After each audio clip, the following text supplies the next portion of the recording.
Ako po si Ray Marcel Leora, Perito ng NTF dito sa DT Dumaguete. Ang machine dito ay ginagamit ng 7 araw na may total na 114 meters.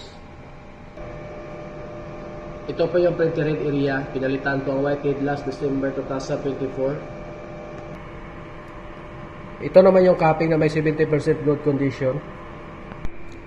Heat clean. Punasan ng wiper pagkatapos mag-heat clean. Nozzle test.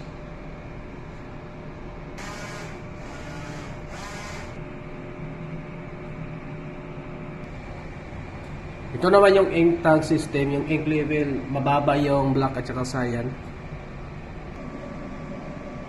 Ito naman yung waste tank area, last disposal po last week. Ito naman yung AVR.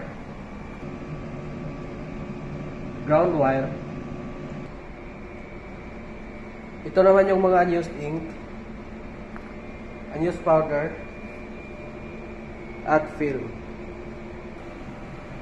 Ito naman po yung weekly physical inventory. Ito naman yung consumable withdrawal.